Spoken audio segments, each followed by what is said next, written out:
Un défi relevé par la Commission électorale nationale indépendante le 20 décembre dernier. Il y a eu un matin, mais aussi un soir. Madame, Messieurs, les Congolais étaient aux urnes. Alors, ce qui était impossible pour certaines personnes, alors la CENI a organisé ces scrutins. Qu'est-ce qui s'est réellement passé? Nous sommes sur ce plateau pour décortiquer l'actualité de la semaine, qui reste donc dominée par le processus électoral en République démocratique du Congo. Bonsoir et bienvenue à tous dans ce nouveau numéro de Info 7 qui reçoit pour vous le secrétaire général adjoint du parti AREP, à parti cher au ministre Guy Luando, mais il est également président de l'ASBEL Génération Congo Nouveau, Maître Camé Richard, qui est sur ce plateau. Bonsoir, Maître. Bonsoir, Madame Noëlla, et bonsoir, joyeux Noël à tous les téléspectateurs. Bon anniversaire d'avance à vous. Merci beaucoup, Maître. Vous n'avez pas oublié la date du 25 décembre. Non, du tout, parce que votre prénom nous les rappelle à tout moment. Merci, ça me va droit au cœur. Comment vous allez déjà? Vous avez bonne mine? Ça va. Tout va très bien. Il est vrai qu'après avoir passé un mois, les campagnes, c'est tout à fait normal qu'on se sente un peu fatigué, mais sinon ça va. Parce que nous, on a fait le terrain, on a fait notre campagne de porte à porte. C'était pas facile, parce qu'il fallait passer... Je rappelle que vous étiez candidat au niveau national dans le dossier de la FUNA. FUNA, oui, numéro 295. Donc il fallait parler, expliquer notre offre politique, parler de cela avec la population. C'était pas facile. Vous voyez, FUNA, c'est très vaste. Nous avons 7 communes. Des communes à problème où il y a un problème sérieux d'insécurité. Donc il fallait avoir des stratégies pour approcher la population, même à l'intérieur de FUNA. Dans les fins fonds là-bas, c'est Lembao, Bumbu, Makala, des zones rouges comme on les appelle. Et il fallait faire chaque jour à pied, donc c'était pas facile. Mais ça va. Alors, Maître, nous sommes là pour parler du processus électoral parce que c'est l'actualité qui reste, qui domine donc en République démocratique du Congo. Parlons quand même de l'ASBEL Génération Congo Nouveau. Vous êtes passé plusieurs fois sur le plateau de Info 7. Nous en avons parlé. Aujourd'hui, Maître Camé Richard Kalele est identifié comme secrétaire général adjoint du parti AREP. Qu'est-ce qui s'est passé? Bon, l'association de la Génération Congo Nouveau est une association qui met plusieurs Congolaises et Congolais ensemble afin de lutter pour, en s'accompagnant, en s'entraidant. Et j'avais une vision, ou j'ai une vision, parce que la structure continue à exister, qui consiste à récupérer tant soit peu nos frères et sœurs qui n'avaient pas eu la chance de se faire scolariser par eux-mêmes, par les parents, et les aider à récupérer même en allant du côté formation professionnelle et accompagner les veuves, les orphelins, et ainsi de suite. Donc les aider à essayer un peu de reprendre et sourire. C'est quelque chose que nous faisons avec amour parce qu'on se dit... C'était pas une stratégie politique? Du tout, parce que ça fait ça. Parce que la Génération Congo Nouveau est venue avec pompe, hein? Oui, justement, parce que on a tenté, nous avons une vision qu'on va finalement, cette fois-ci, mettre en place, mettre en musique, parce que nous sommes à 100% sûrs que nous avons été élus. Les habitants, nos compatriotes de FUNA nous ont fait confiance. Nos PV que nous détenons nous les confirment. Nous allons maintenant aller les servir au niveau des institutions.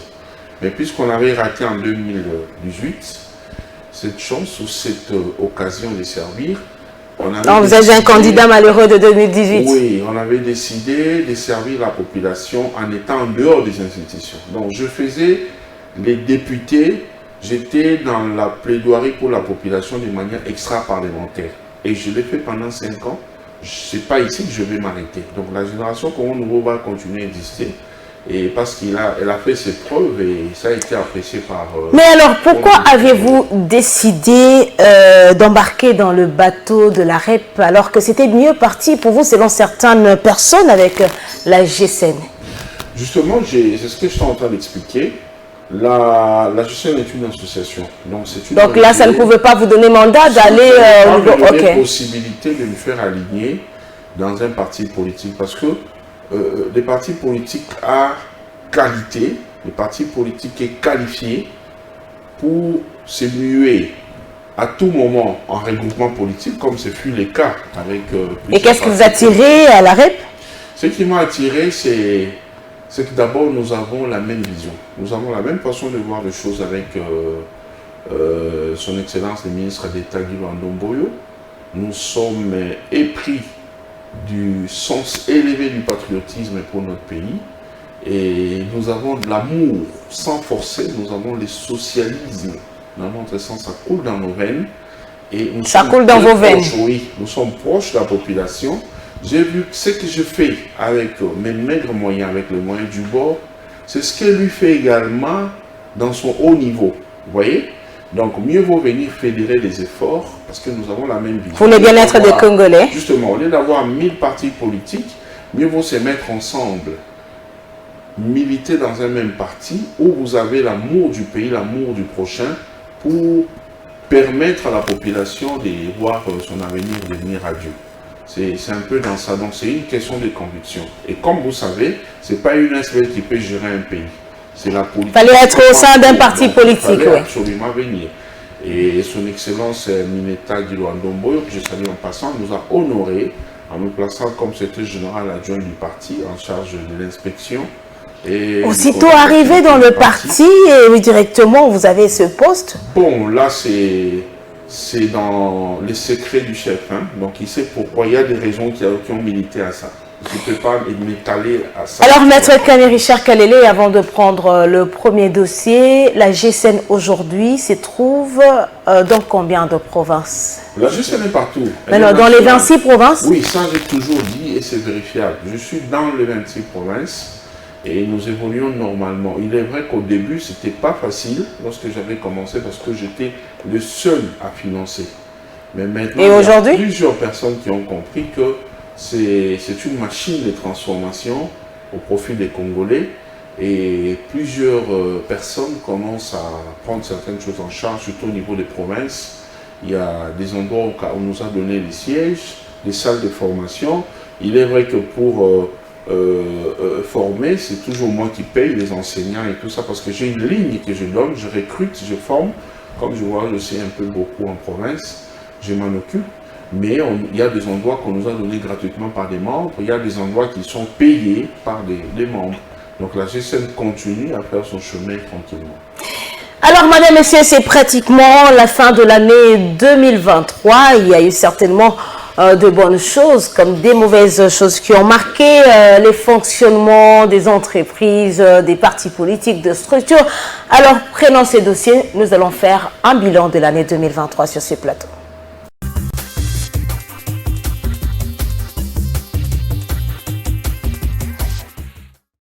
Je voudrais avant toute chose remercier et rendre hommage au président de la République et chef de l'État, son Excellence, M.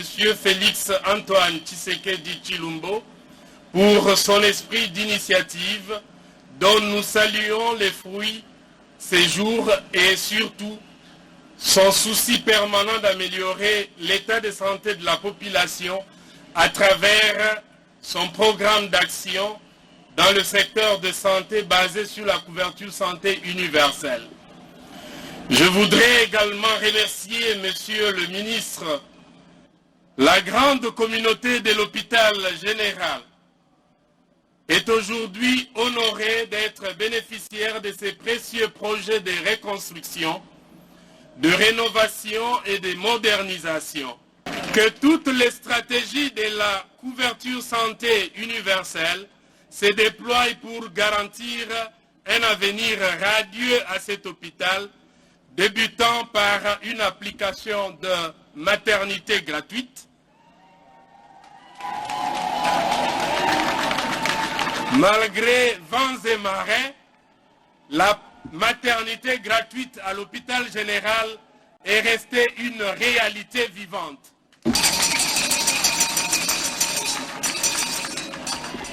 Nous demandons également à votre autorité et à l'autorité de tutelle qu'un projet d'établissement hospitalier basé sur une logique de performance avec une gestion axée sur les résultats et la redevabilité puissent demeurer afin d'assurer une bonne marche de cet hôpital, afin que nous ne puissions plus dégringoler comme c'était le temps des 4 dernières décennies.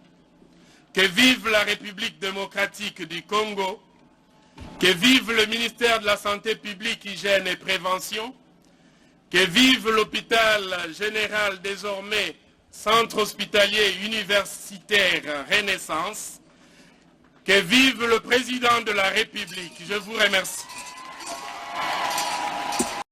Acquérir de terrain pour la construction de leur logement, c'est dans ce sens que le médecin de service public de l'État ont fait les déplacements des différents sites pour s'imprégner des réalités sur place. Première étape, ces médecins réunis au sein du Sinamed ASBL ont visité le site Kindobo dans la commune de Lanzele. Seconde étape, c'était le tour du site Maluku. Après la ronde, le docteur Damien Junior Mayemba, secrétaire général adjoint du Sinamed, chargé de la promotion sociale et mutualité, s'est exprimé en ces termes. Je dirais oui, parce que la satisfaction, c'est beaucoup plus aux syndiqués qui sont nos médecins, qui sont venus eux-mêmes palper la réalité sur terrain. Et je pense que vous avez vécu l'ambiance et ils sont satisfaits de ces projets. Nous appelons les médecins de venir souscrire aux différents projets sociaux. Et là, nous sommes au projet immobilier. Et il y a tant d'autres projets, notamment les projets véhicules. Il y a les projets la formation continue. Donc nous invitons tous nos syndiqués de venir souscrire dans ces différents projets. C'est pour leur bien. Et vous savez, pour que les médecins puissent donner un bon rendement, il faudrait qu'il lui-même soit mis dans de bonnes conditions. Raison pour laquelle le Sinamed se bat jour et nuit pour mettre ces syndiqués dans de bonnes conditions pour que ces médecins puissent rendre service à la nation. Comme on peut le voir, le syndicat national de médecins ne cesse de fournir des efforts pour assurer le bien-être de médecins congolais.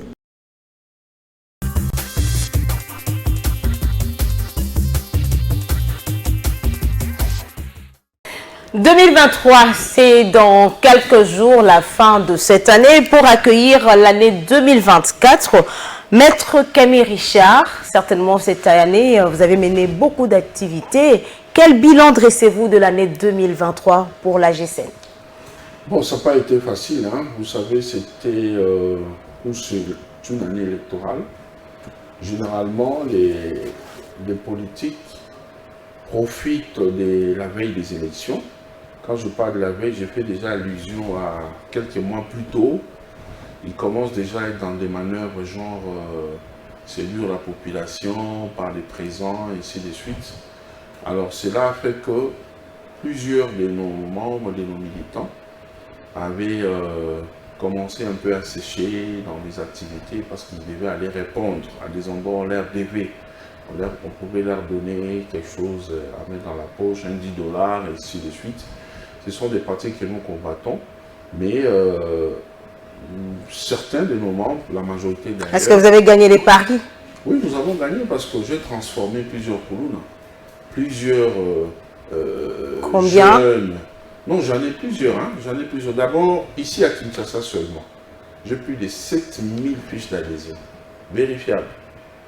7000 fiches d'adhésion, ici à Kinshasa. Et là-dedans, il n'y a pas de mineurs. Donc, il y a plus de jeunes, des mamans veuves, ainsi de suite. Alors, on a aidé ces mamans-là à trouver des moyens pour leur petit commerce. On les a accompagnés dans ça. On ne s'est pas limité à ça. On leur a donné des formations, des stratégies sur comment faire pour mieux utiliser le peu de moyens qu'ils ont afin que ça tienne longtemps. Alors les Congolais sont vraiment intéressés à savoir ce que vous avez fait avec ces Kuluna. Les Kuluna, j'ai d'abord mis en place un projet de création d'une société de gardiennage. Parce que, vous voyez, les Kuluna, de mon point de vue, le gouvernement a fait sa part, mais je pense... En les envoyant notamment à Kanyamaka CC. Oui, moi, je crois que ça ne suffit pas. Moi, en tant que fils du pays, et comme je vous ai dit, désormais député élu... Désormais député élu? Oui. j'ai la confiance de la population, c'est probable. J'attends que la CENI me proclame. Le dépouillement en est en cours, hein? Oui. Je sais. Alors, je disais, j'ai prévu mettre tous ces jeunes-là dans ma société de gardiennage. Parce que ils sont dans ça, bien qu'on ne soutient pas ce qu'ils commettent comme bévues, en ayant même de fois certaines familles, en créant des dégâts sur le corps de plusieurs de nos compatriotes, mais ils les font pour une raison, le manque d'encadrement, le manque d'occupation, ainsi de suite. Alors, moi j'ai pensé, comme ils sont dans la violence, il faut les emmener à commencer à poser des actes qui seront contraires à ce qu'ils font actuellement. C'est-à-dire, les prendre, les isoler d'abord dans un centre où ils vont suivre une formation pendant 3 à 6 mois, où ils seront en train d'être formés pour la sécurisation de la population. C'était facile pour vous? Non, je n'ai pas encore appliqué ça. Ah, ok, d'accord. C'est un projet. Okay. Un projet. Mais je vais le faire.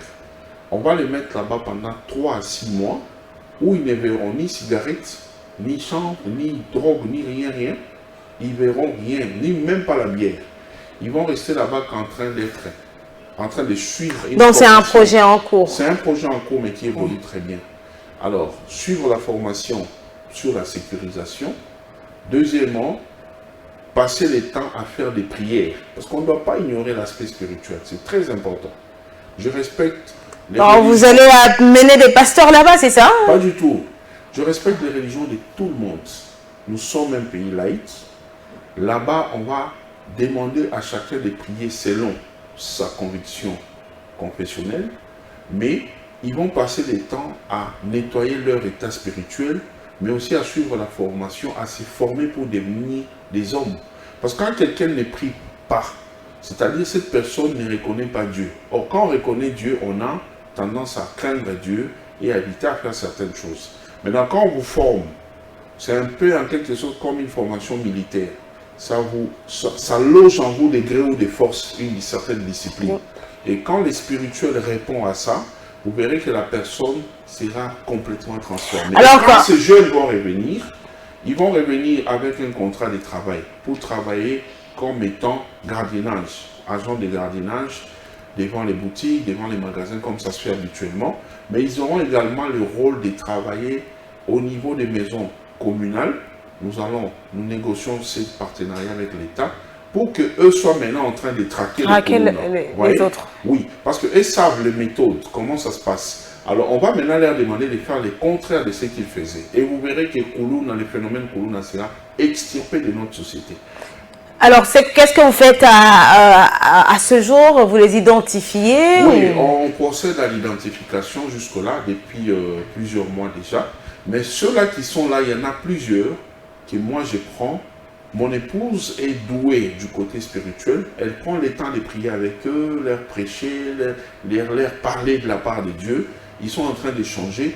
Et tous ces jeunes-là sont volontaires. Des fois, quand il y a des embouteillages, même à Funa, là, ils viennent là volontairement. Ils aident les jeunes à traverser, les jeunes élèves à traverser. Ils sont là, ils veillent des fois. Et quand ils voient un petit chéquier voleur vouloir voler une dame, ils sont là pour intervenir. Donc ils essaient un peu de remettre de l'ordre, vous voyez. Donc on est déjà dans ça et ça évolue très bien. Et ils ont hâte de me voir réaliser ces projets-là. Alors maintenant qu'on va avoir les statuts officiellement, de les défendre, parce qu'on ne pouvait pas les faire alors qu'on n'avait pas le mandat de faire certaines choses. Quand on n'a pas les statuts officiels, on agit à un certain niveau, à une certaine limite. Il y a des limites. Maintenant qu'on en a, on va poser beaucoup d'actes. Au point même, j'ai le projet, une proposition de loi qui va consister... Déjà? Je vous dis, je vais prendre... La CENI ne s'est même pas encore prononcée, mais vous avez déjà des projections? Je prendrai des initiatives qui vont notamment consister à faire redresser les choses dans les secteurs de gardiennage. Là. Parce qu'il y en a plusieurs où on ne sait pas quand on recrute, comment ces gens qui sont recrutés là-bas sont payés. Nous allons imposer, vous êtes une société de gardiennage, vous devez recruter les Koulouna. Et l'État doit venir en appui pour les accompagner, à les rémunérer et leur faciliter les marchés. Ça va faire que ces jeunes soient occupés et Koulouna va partir. Alors là, vous parlez déjà des initiatives en ce qui concerne de projets de loi. Maître, vous ne pensez pas que la République démocratique du Congo a déjà quand même plusieurs lois? Il ne faudra pas, parce qu'il y a vraiment quand même un débat que certainement vous avez déjà suivi. Il y a des gens qui estiment qu'on doit d'abord se limiter aux lois qui existent déjà, les appliquer et après voir comment est-ce que... Oui, ça ne faudra-t-il toujours ajouter? On en a beaucoup. Ouais. Moi, je veux dire, on en a plein. Ouais. Ça ne se fait pas sentir. Parce qu'on n'applique pas ces dans lois. la société congolaise pour plusieurs raisons, dont notamment... Lesquelles? Généralement, ce sont des lois taillées sur mesure. Quand il y a un régime, ce régime-là fait les choses pour favoriser son pouvoir. Lorsqu'il est parti, celui qui vient ne va s'en va avec ses lois. Avec ça, et il vient, il essaie de forcer certaines autres choses. Ça, c'est une question. Une autre, c'est qu'on ne vulgarise pas assez. Une loi, il faut la vulgariser. La vulgariser et sérieusement. Et quand on vulgarise, on doit également appuyer du côté des sanctions. Parce que toute loi a toujours une partie où on prévoit que non, si tu ne fais pas ça, tu seras... Les sanctions qui sont prévues. Oui. Alors, la partie sanction doit être appliquée pour dissuader ceux-là qui ne vont pas obtempérer à comprendre que non, ici, il y a du sérieux. Alors, troisièmement, il y a un sérieux problème dans la qualité de ceux-là qui nous ont précédés au Parlement par rapport au contrôle parlementaire. Madame, moi, je serai intransigeant, intraitable quant aux intérêts de la population. Même si donc, Maître Camille Richard Dor rêve déjà à l'Assemblée nationale, c'est ça? Je suis là, madame. En 2018, j'avais des voix, mais en pesant sur la balance, j'avais moi-même vu qu'il y avait qui avait gagné, plus que moi. Il faut apprendre à être réaliste et honnête. En 2023, c'est Camille Richard ou non? Ou personne? Ça s'est prouvé. Il y a des gens qui me suivent, notamment les candidats qui ont challengé avec nous. Il y en a plusieurs. Je félicite également d'autres nouvelles figures qui sont arrivées dans l'affaire. On est nombreux à être remarqués maintenant sur la liste des leaders des Funa. Donc il y a plusieurs désormais ex-leaders des Funa qui ne doivent pas prétendre avoir gagné. Je laisse à la CENI de faire son travail, je la laisse dans ses prérogatives. Mais je ne peux pas être empêché de remercier la population qui m'a voté. Madame, Monsieur, prenons à présent ce deuxième dossier. On a signalé quand même des violences dans certains coins, certaines parties de la République démocratique du Congo pendant la campagne électorale. On en parle.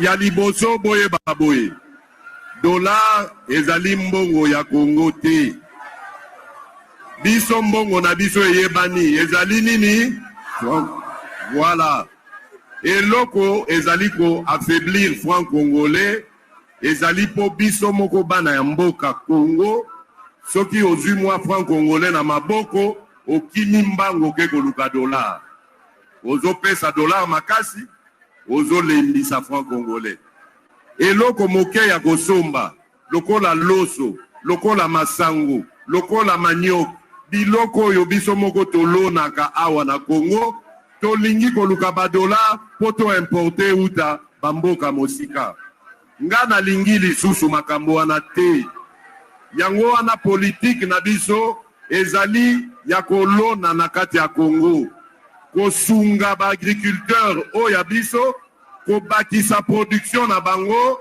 pe ko pesa misala na ba congolais soki tolongoli confiance na dollar to tie yango na franc congolais to bandi ko sale la franc congolais bokomo na bino moko ndenge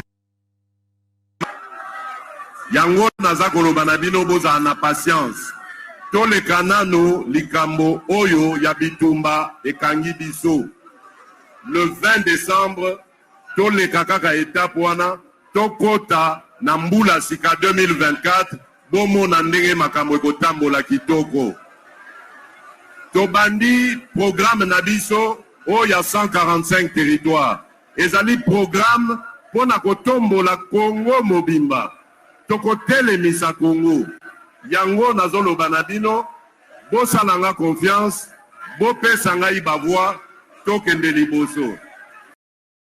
De mettre en œuvre sa politique nécessaire à la sauvegarde de notre legs et patrimoine culturel, au développement économique, à la création et à la consolidation des structures d'accompagnement socio-économique, à l'optimisation de notre outil pédagogique et à la facilitation de son accès, en renforçant sa gratuité pour les sections primaires et tout en activant cette même gratuité, tant pour les cycles secondaires que supérieurs et universitaires, au renforcement et déploiement des moyens de sécurité nationale et de sûreté territoriale, garantissant un espace de convivialité, de tranquillité et de libre circulation pour tous sur toute l'étendue de notre pays.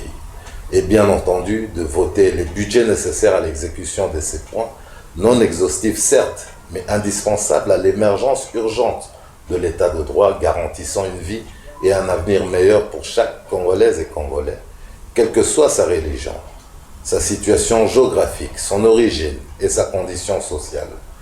Au regard de ce qui précède, nul besoin de dire à quel point le choix de chaque député envoyé à l'Assemblée nationale est capital. Capital parce qu'il nous appartient de veiller à vos intérêts. Oui, notre travail consiste également à soumettre l'action du gouvernement au contrôle parlementaire, qui est une prérogative constitutionnelle, reconnue à chacune des chambres parlementaires en vue d'assurer la bonne application des dispositions constitutionnelles, légales et réglementaires afin de promouvoir la bonne gouvernance et de lutter contre l'impunité. Le salut de la nation nous concerne tous et c'est ensemble que nous arriverons à bâtir un Congo plus fort, dont la puissance multiséculaire, l'énergie vitale et ses ressources, parmi lesquelles la plus importante est sa population, seront mises au service de tout un chacun. C'est pour ce condensé de raisons que moi, Kina Kuntala Ishka, arrière-petit-fils de Mfumu Kimbangu, candidat numéro 715, je sollicite vos voix pour être votre porte-parole, celui de la Lukunga devant l'Assemblée nationale. Deux assaillants non identifiés ont pris d'assaut la résidence du candidat à la présidentielle, Maître Constant Moutamba. Selon la cellule de communication de la DIPRO, cette attaque a eu lieu le vendredi 15 décembre à partir des 16h où des personnes qu'ils qualifient des inciviques ont pris d'assaut la résidence du plus jeune candidat à la présidentielle. Deux échauffourées ont eu lieu entre la sécurité commise à la garde et des assaillants causant plusieurs blessés. Malgré ces incidents, le numéro 2, Maître Constant Moutamba, a continué son périple dans le Congo profond tout en sensibilisant la population à voter pour lui.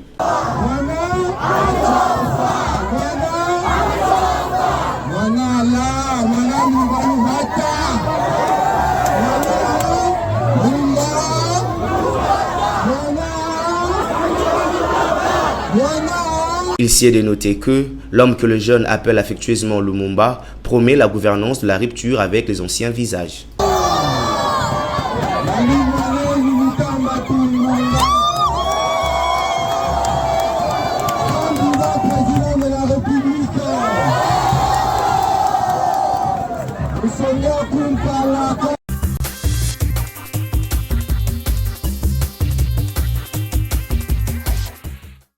Maître Kamérichard Kalele, des violences ont été enregistrées lors de la campagne électorale.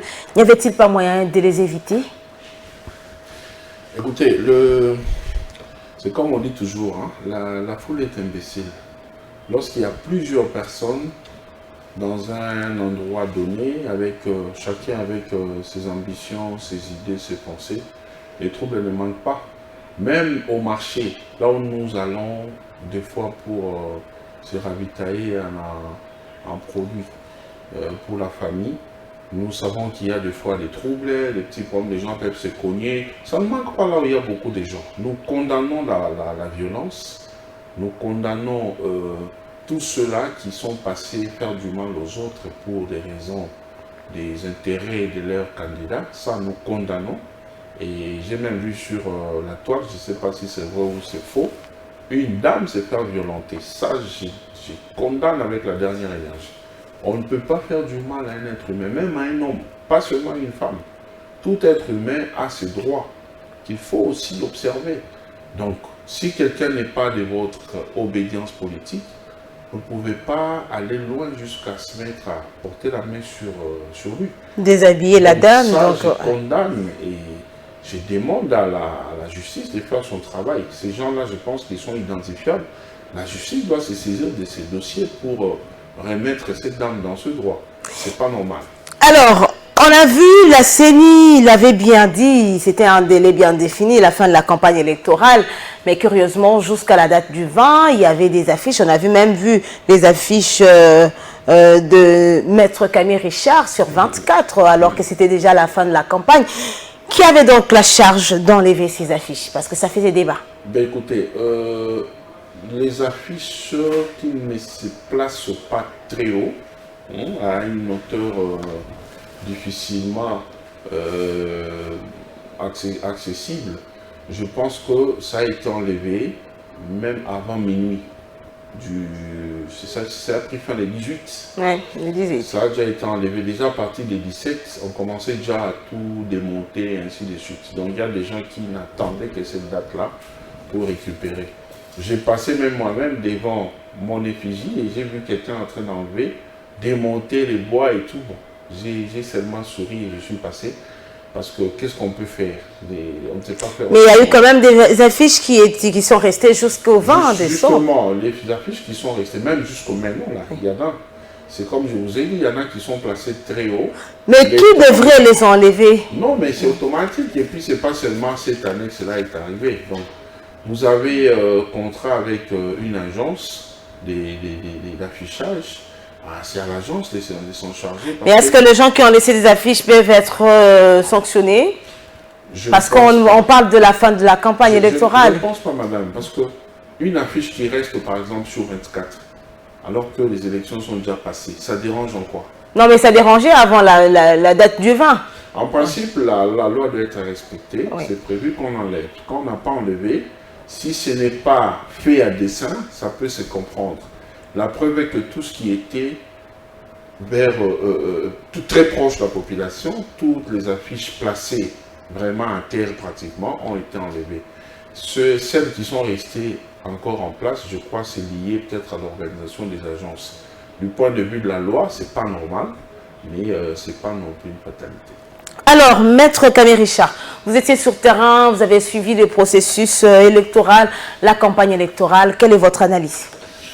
Je commence par féliciter les chefs de l'État, le gouvernement dans son ensemble, pour la volonté politique dont les chefs de l'État fait montre en instruisant clairement le gouvernement à financer les opérations électorales pour que nous puissions enfin aller au vote. Ce n'est pas donné à tout le monde. Nous avons vu dans ces pays plusieurs présidents faire des manœuvres pour gagner encore quelques jours au pouvoir.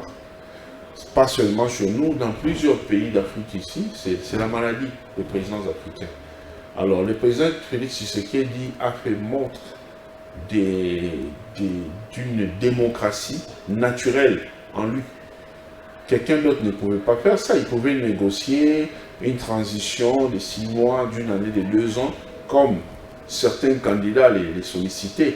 Alors avec ça, on a compris aujourd'hui que plusieurs personnes viennent postuler pour rire. Ils ne sont pas sérieux. Il n'y a pas beaucoup de candidats sérieux. Je ne crois pas que sur cette liste-là, ils étaient à 26. Hein. Oui, 26 candidats présidents. En tout cas, de mon point de vue, ça c'est mon point de vue, je ne pense pas qu'il y avait plus de 5 candidats sérieux. Oui. Donc plusieurs étaient là. Dans la course pour la présidentielle, selon vous, il n'y avait pas plus de 5 candidats sérieux. Plusieurs étaient là pour faire connaître leur nom. Comme ça, vous verrez aux échéances prochaines. C'est aussi une stratégie de communication. Ils vont venir se présenter comme étant candidats députés. Et ça, c'est, croyez-moi, retenir la date d'aujourd'hui. D'autres, bon, il a l'argent qui l'embête un peu. Il dit, bon, je vais essayer un peu de m'amuser. Il va payer la caution. D'autres, peut-être qu'ils étaient aussi utilisés par l'opposition. Vous avez vu, je ne dis pas que c'est ça. Mais apparemment, du point de vue quand on fait la lecture politique, je vois que il y en a plusieurs qui se sont présentés sans sortir l'argent de leur poche pour payer. Parce qu'on a vu ce qu'ils ont fait par la suite. Oui. L'argent de leur poche. Oui, quelqu'un qui sort. Qui par exemple? Écoutez, quand quelqu'un a une vision pour le pays, c'est le cas avec moi. J'ai une vision pour la population. Je vais servir ma population au niveau de la députation nationale. Mais c'est les discours qu'on a vraiment entendus pendant la campagne électorale. Vous n'êtes pas les seuls avec ces discours. Je n'ai pas le temps de reculer. Je n'ai pas le temps d'abandonner. Je ne peux pas céder à quelqu'un, soit disant parce que je vais aller, on a la même vision. Mais non, pourquoi cette personne-là ne vient pas vers toi? Je n'ai rien contre ceux-là qui ont désisté en faveur de tel ou tel autre candidat. À Katumbi. Comme ceux-là qui se sont rangés derrière Félix Tshisekedi. Je suis démocrate, mais de mon point de vue, je pense qu'il y a eu plusieurs candidatures pour rire. Pour rire. Oui. Alors, Maître Richard Kalele, le processus électoral, vous avez essayé de parler, il fallait le faire, vous avez félicité le gouvernement. Mais quel processus? Vous avez vu ce qui s'est passé le 20 décembre. Avant de commenter le processus, je voudrais également féliciter l'équipe d'Denis Kadima, président de la CENI. Madame, là-dedans, il y a des ex-opposants. Ils sont là, les questions de la CENI, Agé Matembo. Il est de la famille politique du chef du président de la République, le président honoraire. Joseph Kabila Kabange. Didi Manara. Didi Manara. Il est de la famille politique de Joseph Kabila. Même si aujourd'hui, FCC Mosaïque. Ne passe pas entre eux, il y a des problèmes. C'est leur vie en interne, c'est leur vie, c'est la situation de la famille politique, je ne me mêle pas. Mais ils sont venus, ils sont issus de là. Alors, tous ces gens sont venus au nom de la République, au nom de la paix. Ils ont préféré fédérer autour de Denis Kadima pour qu'on aille aux élections. Mais il faut féliciter ces gens. Ce sont des vrais. Les personnes n'y s'y attendaient. Hein? Oui, on pensait qu'à la fin, quelques jours avant, on pensait qu'il y aurait peut-être une communication. Il y a eu des supputations. Il y a même des gens qui ont déjà parlé de comment la transition allait se passer, ainsi de suite. Le dialogue. Denis Kadima, tout en étant serein, il a rassuré qu'il y aurait élection. Et il faut rappeler aussi que l'équipe de Nikadima a commencé avec quelques mois de retard. Hein? Oui, 28 mois, ils ont été installés 28 mois après. Vous voyez, donc aujourd'hui, nous sommes allés aux élections. Madame, on peut demander à Jésus-Christ, le Fils de Dieu, de venir organiser les élections dans notre pays. Tant que les Congolais resteront dans leur mentalité, dans leur façon de... Quelle mentalité? La mentalité d'aller chercher le pouvoir pour le pouvoir. C'est-à-dire quoi? C'est aller pour se servir et non pour servir. Ok. Ils sont dans cette logique-là. Parce que vous allez me dire, Félix Antoine Tshisekedi a géré le pays pendant 5 ans. Je n'en disconviens pas. Il est resté à la tête du pays pendant 5 ans. Mais avant de bien prendre le contrôle des choses, contrôler tous les leviers de vitesse, il y a eu des soucis. Même si les gens n'aiment pas qu'on en parle, oh non, on ne se plaint pas. Non, mais comment on ne va pas se plaindre? Il y avait une coalition en place qui ne permettait pas... FCC cache? Oui, cette coalition ne permettait pas aux choses de marcher convenablement. Quand les FCC, quand cette coalition a été remise en cause, Félix Tshisekedi devait maintenant organiser sa famille politique en créant l'Union sacrée. Des députés qui sont venus à leur tour, vous avez vu comment ils ont fait du chantage pendant plusieurs mois. C'est eux tous qui voulaient être nommés, les 500 voulaient être nommés au gouvernement. Et vous avez vu comment il y a eu des choses. Aujourd'hui, même si on critique, même si on parle, moi j'ai dit merci au chef de l'État pour leur avoir fait cadeau des palissades. Mais s'il a fait ça, il a fait ça à un bon père de famille. Bon, il a dit ce sont mes enfants. Mais en réalité, quelque part, c'est lié à un certain chantage. Vous voyez? Alors, mais c'est pourquoi aujourd'hui nous avons vu tout le monde s'élever. On a l'impression que personne n'aime son domaine. Tout le monde veut aller à l'Assemblée nationale. Oui, il y en a qui viennent d'abord pour épuiser cette question. Ok, allez-y, oui. Moi, je pense que le chef de l'État a bien géré les choses, malgré les temps qui lui a été imparti. Il a géré pendant pratiquement 2 ans, 2 ans et demi. Mais avec ça, vous voyez... Donc 3 ans ont été sacrifiés. Il y en a eu plusieurs. J'ai vu un élément que vous avez passé là, l'inauguration de l'hôpital général. Hôpital général, ex-Mamaemo, et puis l'UPEN, le centre financier. Mamaemo était réputé notre hôpital des pauvres. C'est nous qui allions là-bas parce que vous avez des moyens maigres, vous allez là-bas. Mais aujourd'hui, avec les infrastructures, avec ce qui est sorti des terres, je pense que tout le monde va commencer à aller. L'UPEN également. Et là, je martèle, il ne faudrait pas qu'on nomme des gens qui viennent chercher l'argent dans des hôpitaux. Il faut mettre un comité de gestion qui va également veiller à la maintenance pour que ces bâtiments soient vraiment toujours bien gardés. En commençant par les installations sanitaires. Alors, concernant la question posée, votre question que vous avez enchaînée. Oui, pour dire qu'aujourd'hui, on a vu avec les élections de 2023, personne, on a l'impression que personne n'aime son domaine. Oui. Tout le monde veut aller à l'Assemblée nationale, au niveau provincial. Là-dedans, il y a plusieurs raisons. Hein. Il y a plusieurs raisons. Il y a des gens qui viennent parce qu'ils estiment que ils ont 21 000 $. Ils ont vu plusieurs personnes que eux qualifient des va-nu-pieds. Ce ne sont pas mes propos. Hein. Je parle de certaines personnes qui, lors des débats, comment ils parlent, ils ont vu certains compatriotes qui eux qualifient des va-nu-pieds, qui sont devenus aujourd'hui des messieurs, quoique ils sont toujours voyous, même en étant députés nationaux, mais ils estiment que ces gens-là sont maintenant aujourd'hui socialement bien installés, et eux aussi pensent que c'est mieux d'aller là-bas. Il y en a d'autres qui pensent qu'il faut aller là-bas parce qu'il faut se protéger. Parce que plusieurs compétissent avec nous, pas pour aller chercher de l'argent. Ils viennent parce qu'ils ont tellement beaucoup de dossiers qui peuvent les rattraper à tout moment par la justice, qui feront que la justice puisse les rattraper à tout moment, qu'ils ont besoin des immunités. Alors ils cherchent à se cacher. Plusieurs criminels économiques des régimes passés cherchent les immunités, ils cherchent à se cacher. Ils sont nantis, ils sont sérieusement friqués, ils ne cherchent pas l'argent. Ils se cachent là-bas. Il y en a même qui portent des habits défroqués.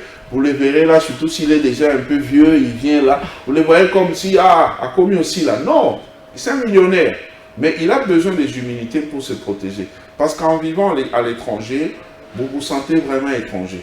Mais quand vous êtes ici dans votre pays, vous êtes à l'aise, vous bouffez vos millions calmement. Il y a cette catégorie.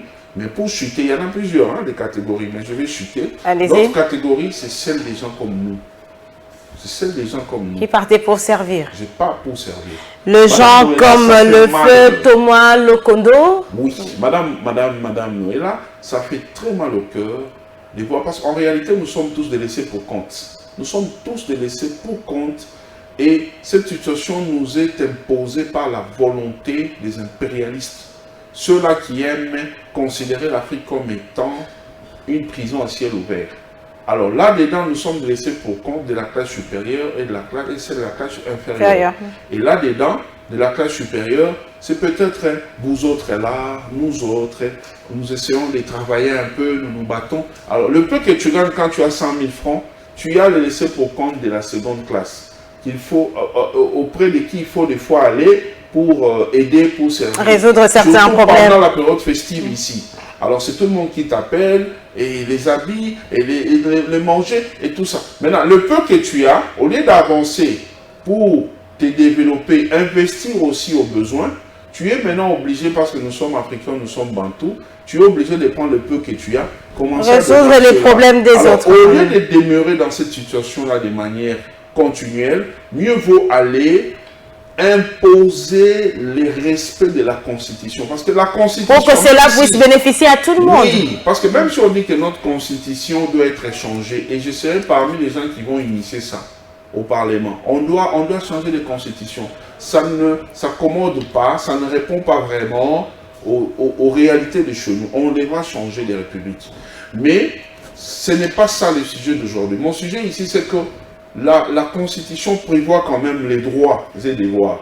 Mais les Congolais sont victimes. Ils sont victimes. Comment comprenez-vous, je prends un simple exemple, l'article... En un mot, on va continuer avec ces débats juste après ce dossier. De la Constitution... Et qu'est-ce que dit cet article? Donne droit à l'eau et à l'électricité. L'accès à l'eau et à l'électricité et aussi à un logement décent pour les Congolais. Nous ne bénéficions pas de ça. Ça fait des années. Cette constitution a été promulguée en 2006. Jusqu'aujourd'hui, les députés qui se sont succédés à l'Assemblée ne s'imposent pas pour dire que non, quand la population viole la Constitution, est-ce que vous appuyez? On les interpelle. Est-ce que vous appuyez? Quand l'État congolais viole la Constitution en privant par exemple l'électricité à la population, on ne peut pas interpeller la population, l'État congolais. Qui représente l'État congolais? C'est le gouvernement qui gère du jour le jour. Et qui est l'autorité budgétaire du gouvernement? Ce sont les députés. Alors, ces députés-là ont le droit, ils ont le pouvoir d'interpeller et les DG et les ministres. Pourquoi pas les interpeller si jamais ils parlent de la question liée au problème d'impayement, les arriérés, on ne paye pas par l'État? Mais eux, ils sont en droit de dire à l'État, au budget qui va sortir cette année-là, prévoyez les paiements pour l'électricité, l'eau et puis le logement. Quand c'est sorti de manière échelonnée, quand c'est sorti, on veille pour que ces sociétés puissent les utiliser convenablement de manière à permettre aux Congolais de bénéficier de leurs droits. Merci beaucoup, Maître Camille Richard Kalele. Madame, Messieurs, prenons ce dossier, le 3e de notre rendez-vous de la semaine.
On est passé par beaucoup de difficultés, beaucoup de débats. Pour certaines personnes, c'était pratiquement impossible qu'il y ait des élections aujourd'hui. Aujourd'hui, on s'est réveillé le matin et il y a vote. Et je crois que tous ensemble, si on arrive à faire ce bon choix, c'est la République démocratique du Congo qui sera gagnante. Parce qu'elle a besoin d'avoir des responsables dignes à la tête du pays. Elle a besoin de cette stabilité politique, de cette quiétude. Et c'est à travers la démocratie, les élections, qu'on y arrivera.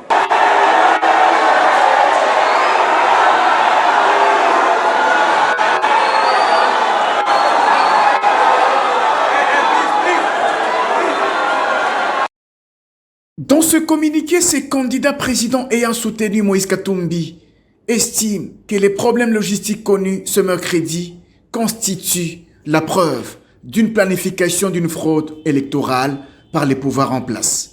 Pour eux, plusieurs électeurs n'ont pas pu voter, et pour la plupart, les partisans du candidat numéro 3, qui selon eux, étaient victimes de la violence dans certains bureaux de vote. Katumbi, Sesanga, Matata, Kikuni et Diongo ont dénoncé la détention du matériel électoral sensible par les membres issus de l'Union sacrée de la nation. Ils accusent également la CENI d'avoir violé la loi électorale en organisant les opérations de vote au-delà des heures prévues, soit de 6h à 17h. Pour eux, cette situation a été bien planifiée pour une cause de fraude électorale. Ils demandent ainsi à la communauté internationale d'avoir le courage de soutenir la vérité des urnes. Si le vote a eu lieu dans plusieurs centres de Kinshasa, il faut signaler quelques irrégularités observées ça et là. C'est notamment le refus de certains chefs de centre aux témoins des différents candidats à accéder dans le bureau de vote. C'est le cas du centre situé dans l'enceinte de l'Institut supérieur de commerce ISI, où les témoins ont été refusés pourtant détenant le badge d'accréditation délivré par la CENI. Oui, il n'y a pas de témoins. Le témoin, on le met dehors, je ne sais pas si on ne le considère pas. Je ne sais pas le travail de témoin dans le centre de vote, c'est quoi? Parce qu'on le met dehors, on le prend comme tout le monde, on le fait entrer dans une vote et puis on le met dehors. Donc je ne sais pas. Ils disent que oh non, on doit attendre que le document se fasse, que les témoins puissent entrer. On était venus comme les témoins, mais il y a certaines mamans qui ont de 3e âge, n'arrivent pas à voter normalement. C'est les témoins qui sont censés aider ces mamans-là de 3e âge. Mais malheureusement, désolé pour nous, nous sommes vraiment désolés parce qu'ils ont refusé que les témoins puissent rentrer dedans, de participer dedans. Là, je suis vraiment mécontent en fait. Je suis tellement mécontent. Depuis que j'étais ici à 6 heures, rien n'est pas favorable à notre faveur. Ils sont les témoins, normalement les témoins, ce sont eux qui devraient voter les premières personnes. Mais jusque-là, les témoins, ils sont libana. Tout le monde a vraiment tiré ça là. Comment possible, maman, il y a 3e âge, il fallait que les témoins assister. Maman, il y a 3e âge, bazo sale la bango, bazo la bango, on est compliqué. Ça se fait pas. Makamone ça Le refus d'accès pour les témoins viole la Constitution et surtout la loi électorale qui veut que le processus électoral soit transparent et crédible.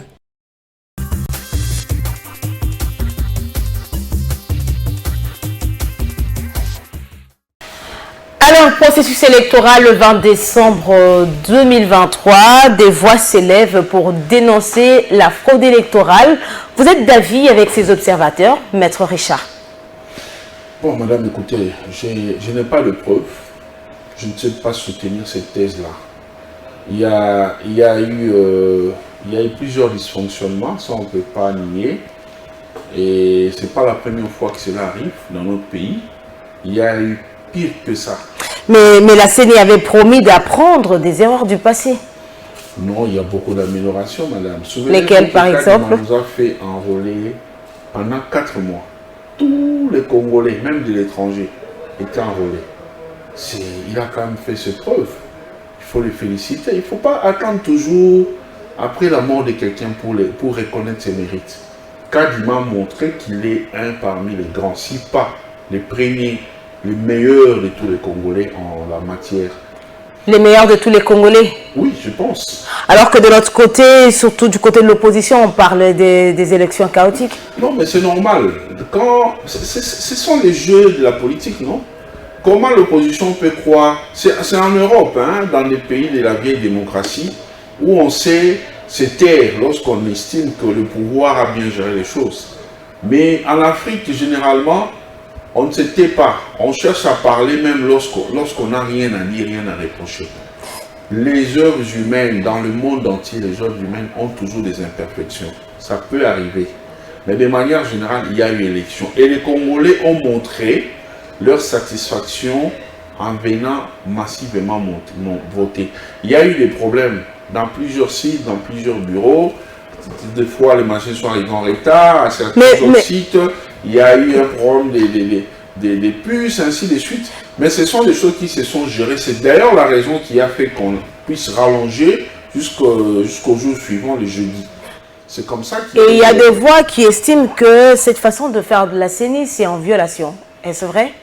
Écoutez, la CENI va se justifier au moment opportun. La CENI a le gouvernement qui est censé les contrôler, l'interpeller.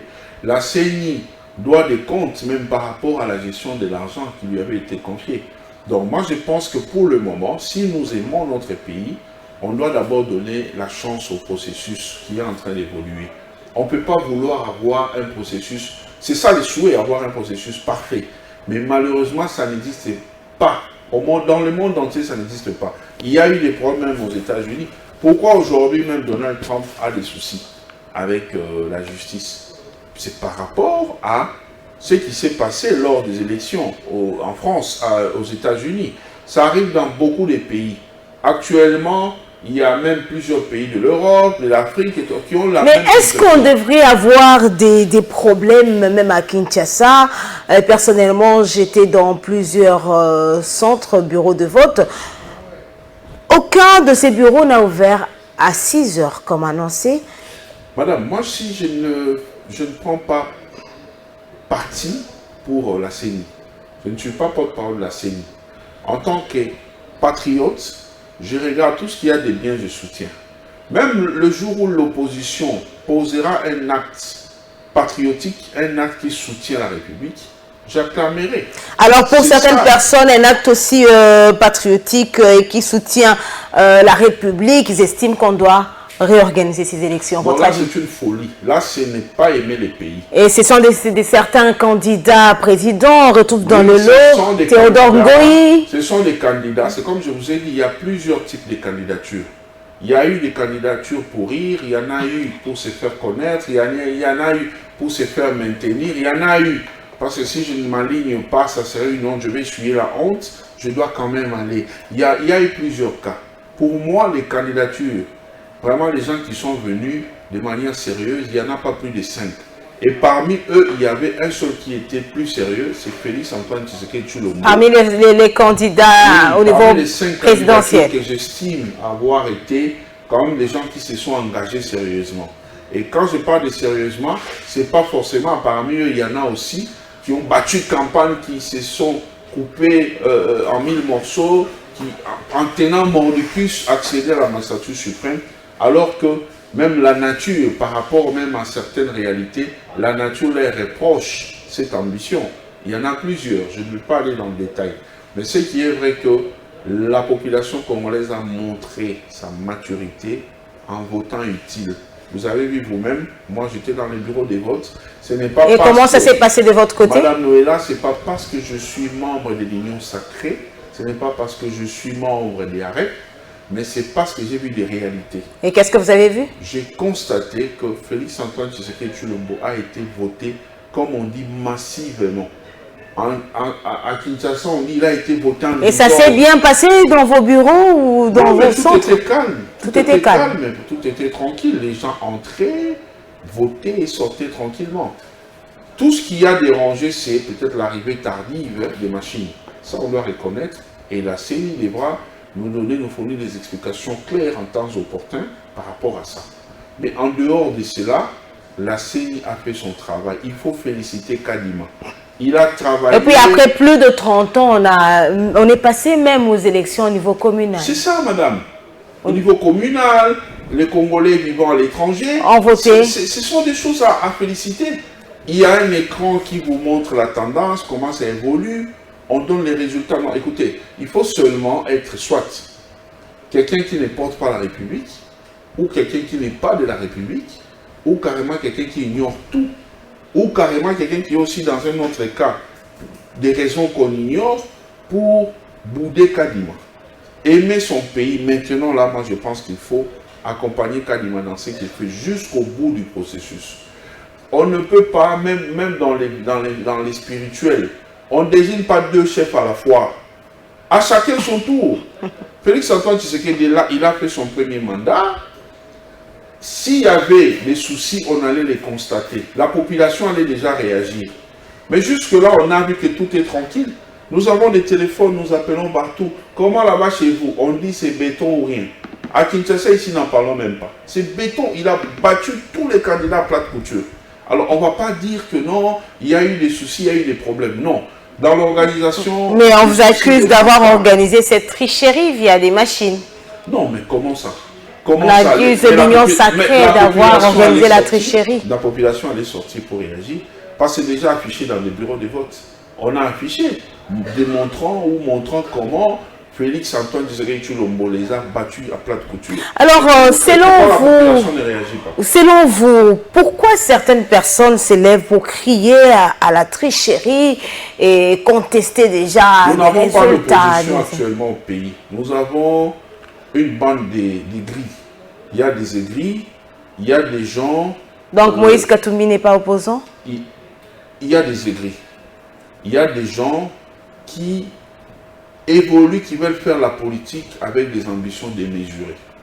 Il y en a aussi qui ne sont là que pour jouer un peu au théâtre, c'est-à-dire, il n'est rien, il n'a aucun poids politique, il prétend être candidat président de la République, et pour ça, en réalité... Comment avez-vous mesuré leur poids politique?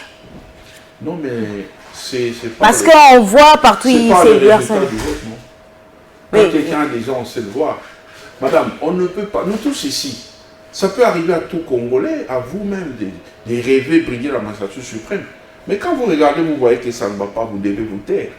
On ne peut pas prendre la posture, les statuts politiques de Félix Antoine Tshisekedi Tshilombo, comparer ça avec quelqu'un qui a peut-être créé un parti politique hier.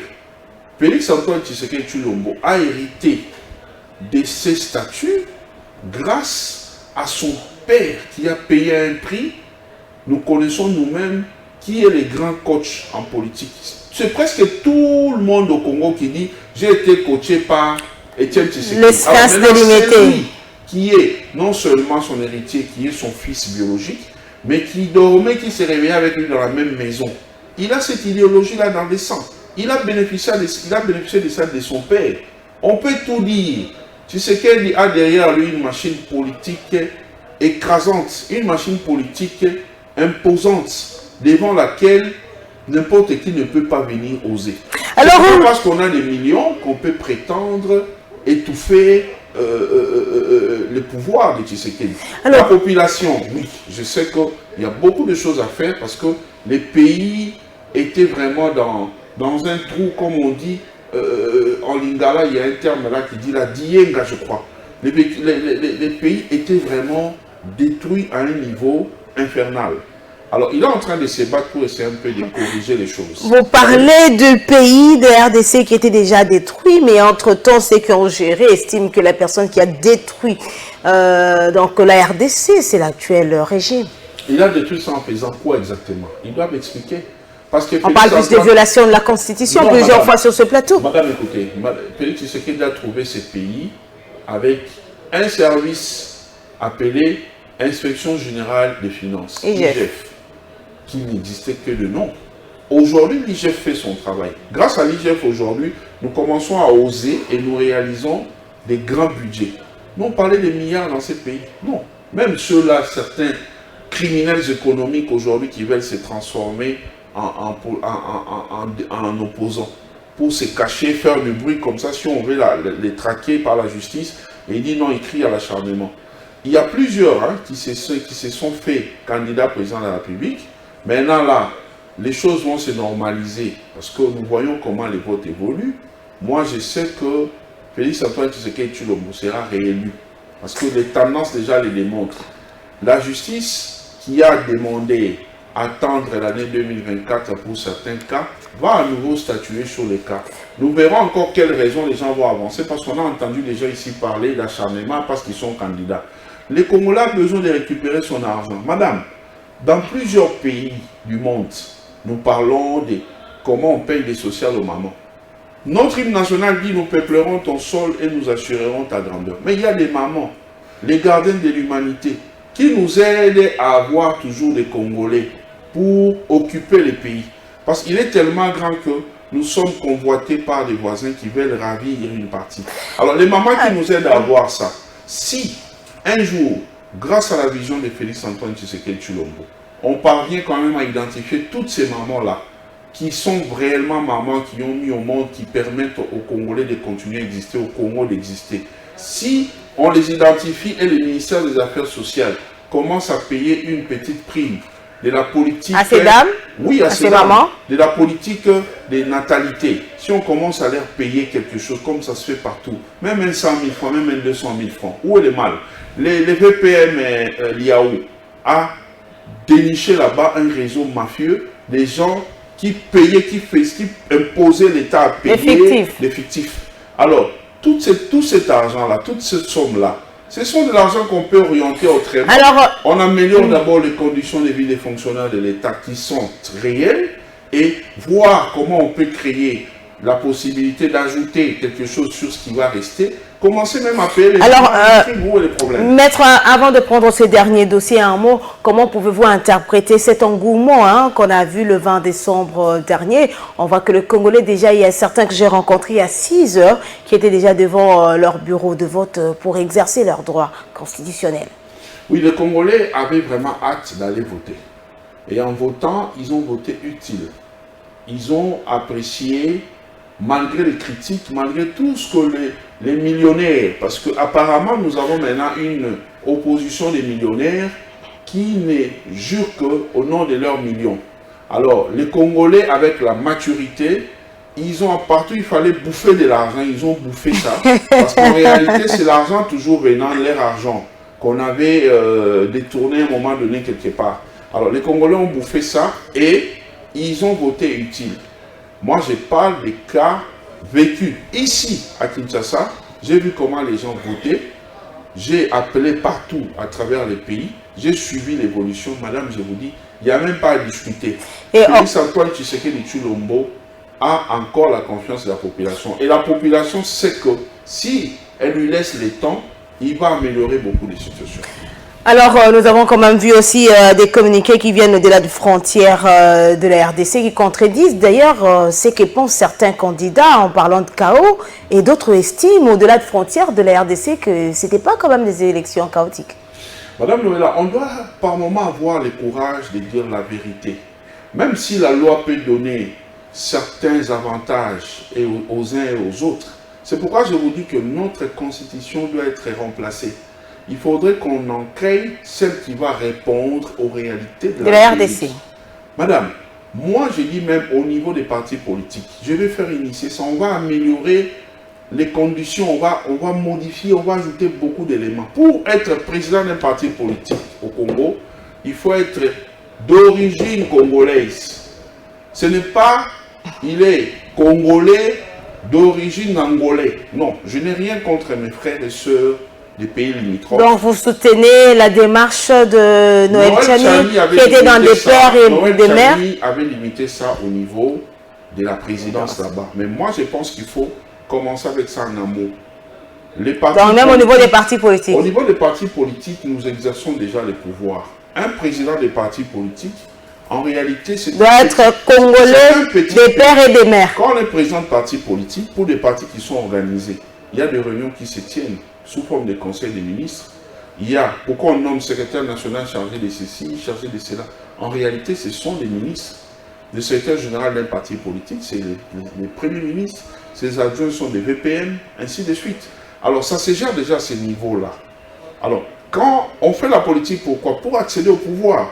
Alors, quand vous avez affaire à quelqu'un qui ne porte pas le Congo, qui ne porte pas les Congolais dans son cœur, mais qui fait semblant de l'être, c'est-à-dire que cette personne sera en train de nourrir les ambitions.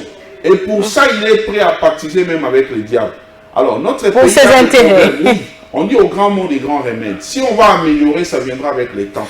Les partis politiques vont exister, mais désormais, nous, au Parlement, on va tout modifier. Vous voulez être un parti politique, soyez congolais à 100%. Des pères et des mères. Deuxièmement, les partis politiques devront commencer à investir. Nous avons plus de 80 millions de terres arables inexploitées. Il faudrait que les partis politiques puissent tout faire pour acquérir les terres, de manière à ce que nous puissions commencer à cultiver. Comme ça, ils auront des vrais membres qui seront travailleurs pour faire l'agriculture. Ça va aider l'État à pouvoir. Il y aura d'abord baisse des prix, il y aura suffisamment de produits pour les Congolais et on va consommer bio. On ne sera plus en train de consommer les produits importés qui viennent avec des produits qui nous comprennent. Madame, Monsieur, prenons à présent ce dernier dossier. Vous avez suivi, la Commission électorale nationale indépendante a rendu public les résultats provisoires des élections, donc l'élection du 20 décembre dernier au niveau des 5 pays, donc notamment la France, les USA, le Canada, l'Afrique du Sud. Alors, on en parle dans ce dernier dossier de Info 7.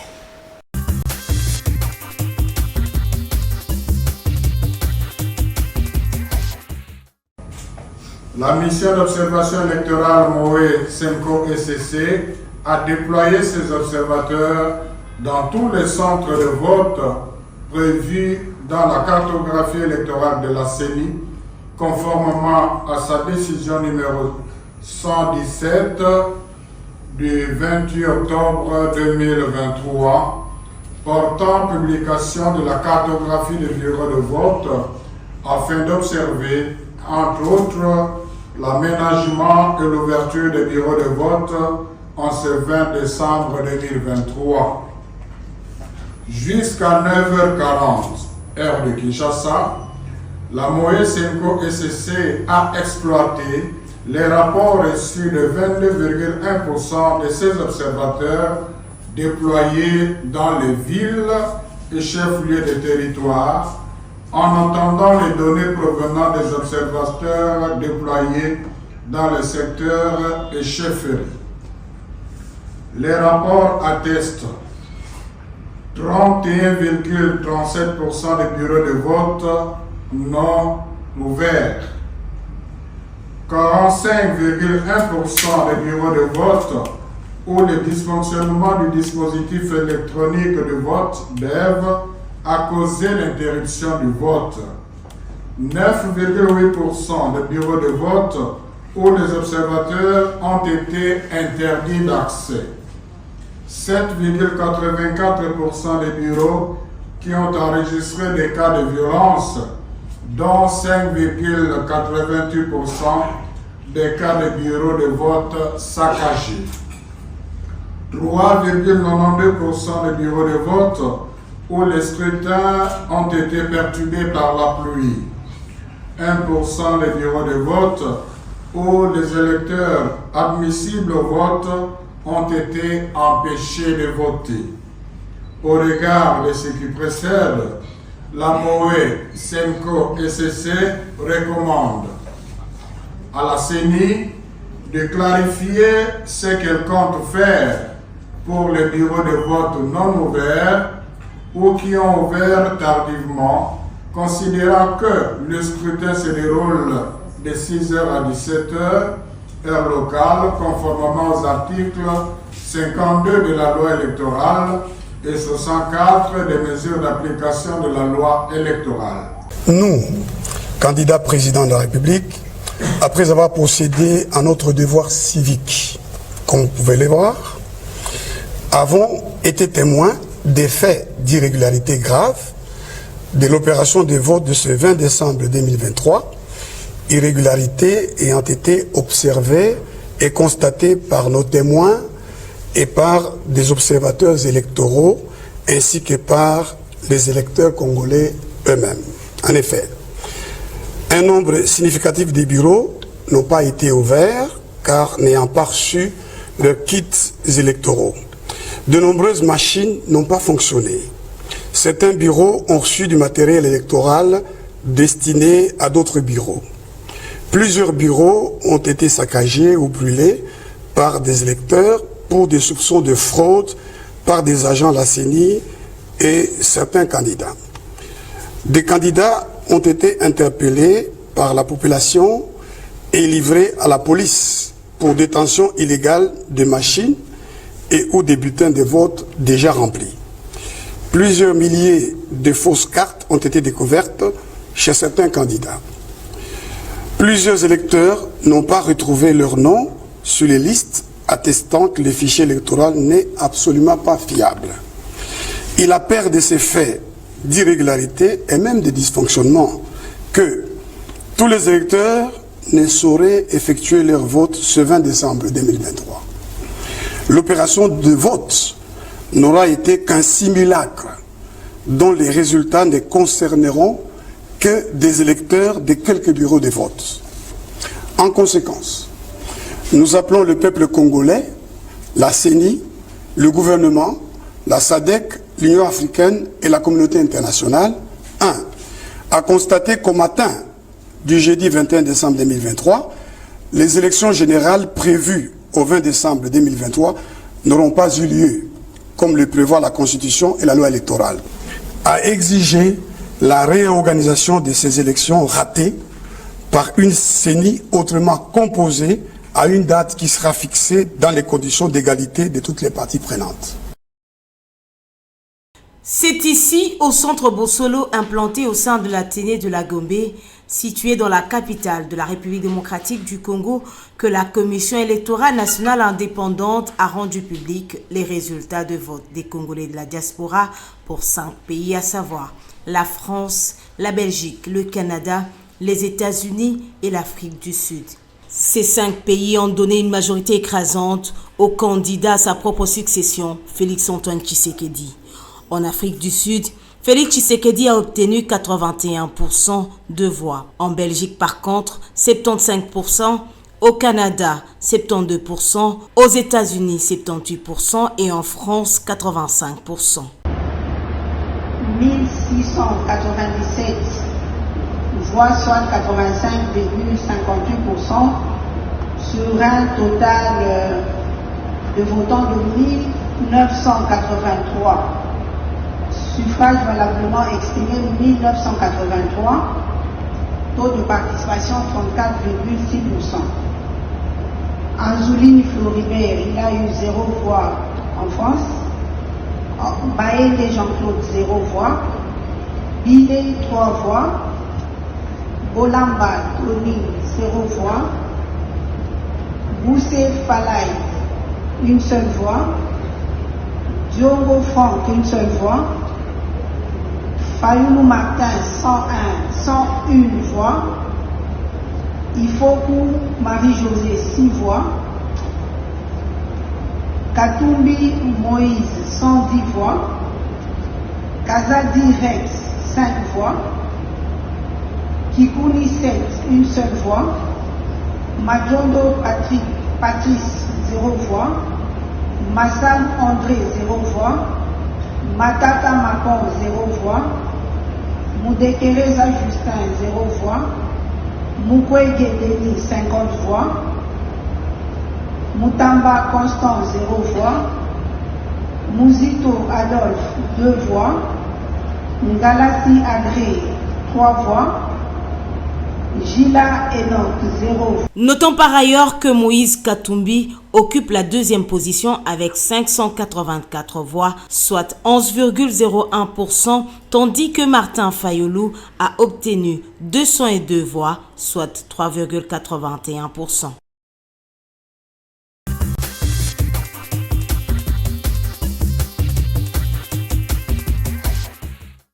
Alors, Maître Camille Richard Kalele, votre réaction face à la déclaration de la CNCO-SCC?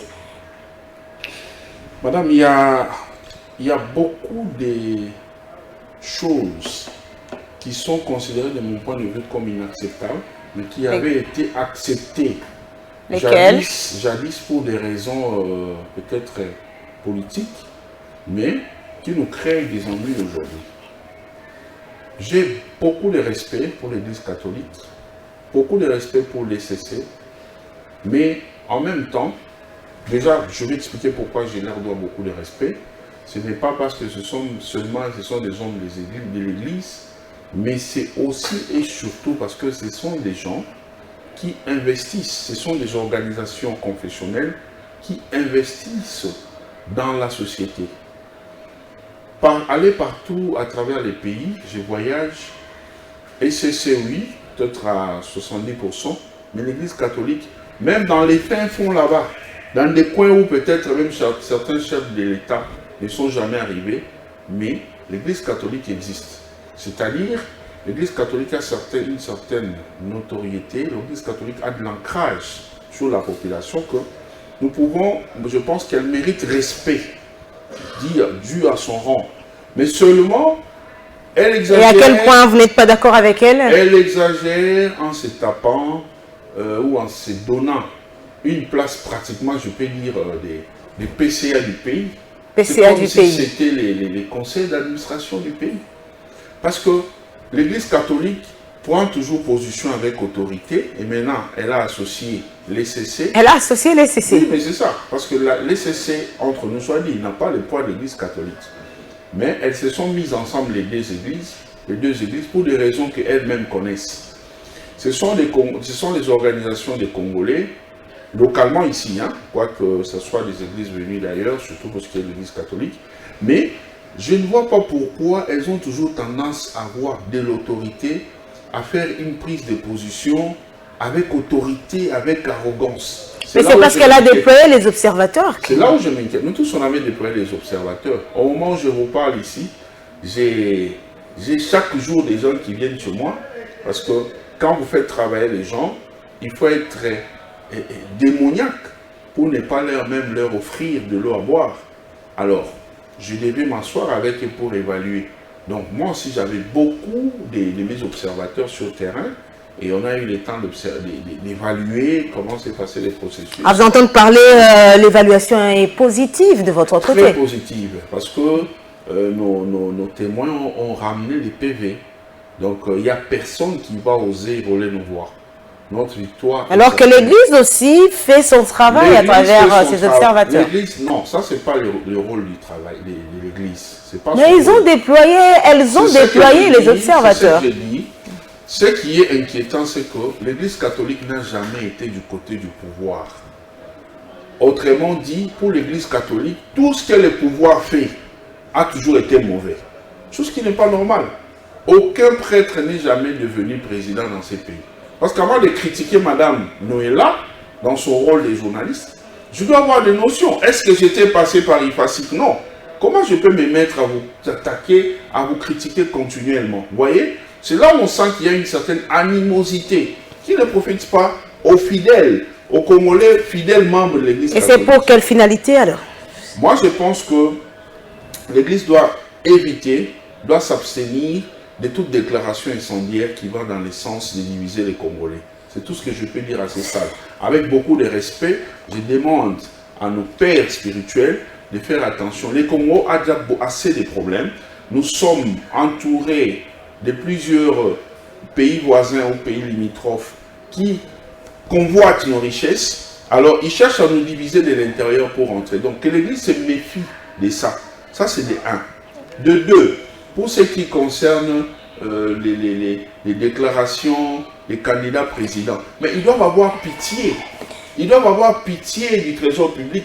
Madame, les élections ont coûté, si les chiffres avancés sont plus d'1 milliard. Ça a coûté 1 milliard 100 millions de dollars au trésor. Et d'ailleurs, ces mêmes candidats présidents de la République seront dans la rue le mercredi 27 décembre 2023 pour protester contre les irrégularités constatées lors des élections du 20 décembre. On va annuler toutes ces élections qui ont coûté les yeux de la tête à la République, tout simplement parce que Y n'est pas pressenti président. Vous voyez? Et toujours dans la course, Théodore Goy qui est là, Floribert Anzoulouni, Martin Fayoulou. Moi, ça c'est mon point de vue. Hein. Je parle ici en tant que Congolais. Je ne mets aucune étiquette sur moi.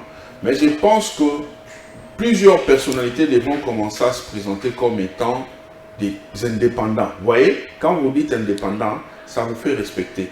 Quand on se présente comme étant président d'un parti politique et tout ça, alors qu'on n'a que sa femme et les enfants et ses cousins et les neveux dans les partis, alors ça laisse à désirer. Pourquoi j'ai dit que certaines personnes, avant de s'attaquer à Félix Antoine Tshisekedi Tshilombo, ils doivent interroger l'histoire de l'UDPS pour savoir si Tshisekedi mérite ou pas être aligné, être élu comme président. Alors, Maître Richard, ajouter sa gestion. Maître Camille Richard Kalele, nous sommes pratiquement... Mais aussi les alliances qu'il a tissées notamment avec nos différents partis politiques. Alors nous sommes pratiquement à la fin de ce rendez-vous de la semaine. Vous avez suivi, Félix Tshisekedi occupe la première place selon les résultats provisoires rendus publics par la CENI. Mais nous connaissons tous que la diaspora est toujours dans l'opposition, non? Non, mais les choses sont en train de changer. D'abord, le chef de l'État d'abord lui-même a beaucoup fréquenté la diaspora. Souvenez-vous qu'il était secrétaire national en charge des affaires extérieures de son parti. Donc il était très souvent vers la diaspora, les Congolais vivant à l'étranger, pour apprendre de leurs préoccupations, de manière à voir comment régler au moment opportun. Aujourd'hui, s'il y a même encore des mouvements genre Boketchou, tout ça là, c'est parce que c'est devenu comme un deal, c'est devenu comme un... Comment ça? Non, mais il y a des Congolais qui sont en Europe, qui sont payés pour insulter les autorités du pays. Payés par qui? Non, mais payés par les gens qui se cachent dans l'ombre pour démystifier les pays, les autorités du pays. Souvenez-vous, quand Kabila, le président Kabila était là, les Boketchou et les autres étaient dans cette logique-là d'insulter, de minimiser, de dénigrer. Tshisekedi qui arrive, Tshisekedi issu d'un parti politique historique de l'opposition, on commence à lui faire subir le même sort que Kabila. C'est pour dire quoi? Donc tous les présidents qui viennent, une fois aux affaires, ils perdent la raison. C'est ce que ça veut dire. Non, c'est de l'animosité pour laquelle... Bien que ces résultats sont contestés, notamment par certains candidats, Martin Fayoulou, on a vu même des militants dans la rue pour s'exprimer. La politique, c'est la force. Il faut prouver de quoi vous êtes capable. Il doit prouver cela en faisant la preuve de force.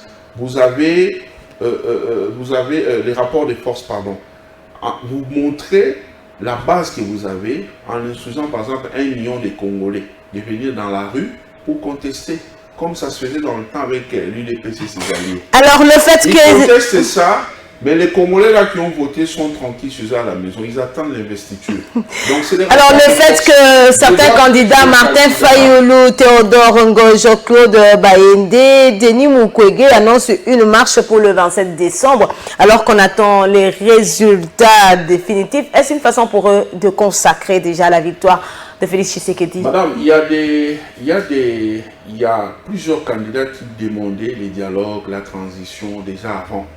Donc, avec ces quelques petits ratés dans l'organisation, chose qu'on a vécue dans ces pays depuis des années, ils veulent seulement profiter, certains veulent profiter pour trouver la brèche de dire non, on doit se mettre ensemble. Parce qu'en réalité, plusieurs candidats là n'avaient même pas de moyens pour aller battre campagne chez moi. Alors, c'est complètement fini. Alors, c'est maintenant que les gens vont chercher à se faire positionner. Mais je conseille à mon aîné Martin Fayoulou de garder sa grandeur. Il avait déjà atteint un niveau. Dans la vie, quand on atteint certains niveaux, on ne peut plus reculer. C'est pourquoi vous voyez, même dans les sociétés, lorsque quelqu'un était payé d'autant, on ne peut plus réduire, même si la société ne produit plus. On propose même l'arrangement à l'amiable, on propose la séparation à l'amiable.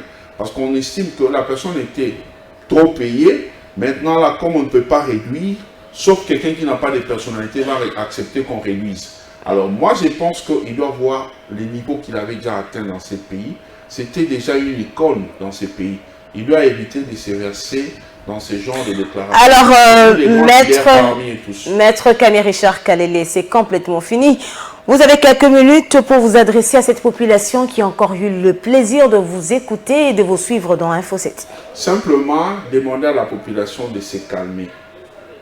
Je vous rappelle que le pays a été infiltré à tous les niveaux. Souvenez-vous que dans ces pays, on avait un certain James Kabarebe qui était chef d'état-major général. Ça faisait partie de la stratégie des ennemis de la République. Aujourd'hui, vous voyez comment les mouvements rebelles se montent par-ci, par-là.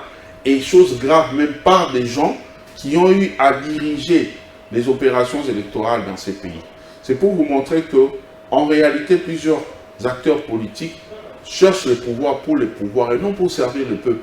Parce que moi, je ne peux pas comprendre que je sois privé d'un droit et que cela me pousse à aller jusqu'à rejoindre la rébellion.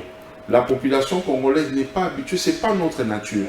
Donc ne suivons pas le mouvement des rébellions. Le président Félix a été élu clairement, visiblement. Il y a des observateurs étrangers au pays. Ils n'ont pas réagi par rapport à ça parce qu'ils ont vu comment les choses se sont déroulées. On a drogué les gens en route pour aller voter Tshisekedi. Je dis non.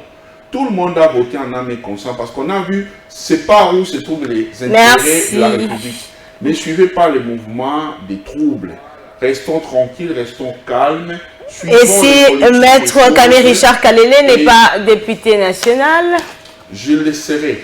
Il n'y a même pas à discuter, je le serai. Si par impossible, je ne le suis pas, puisque j'ai des preuves qui montrent que j'ai été élu, je suis parmi les 5-7 premiers. Je vais me présenter devant la population. Merci beaucoup, Maître Kami Richard Kalele, d'avoir répondu à nos questions et surtout d'avoir accepté notre invitation de ce jour. C'est moi qui vous remercie et j'encourage l'équipe Kadima de continuer jusqu'à l'investiture du chef de l'État et que la paix règne, que Dieu bénisse notre pays. Alors, madame, messieurs, c'est complètement fini. Je rappelle que Maître Richard Kalele, notre invité de ce jour, est secrétaire général adjoint du parti Agissons pour la République du ministre Guy Luando, mais il est également président de la SBL Génération Congo Nouveau. Alors, merci à vous, madame, messieurs, de nous avoir suivis et merci de rester toujours fidèles sur Congo Web Télévision. Eh bien, c'est complètement fini. Au revoir. On se retrouve donc le dimanche prochain pour un nouveau numéro de Info 7. Au revoir.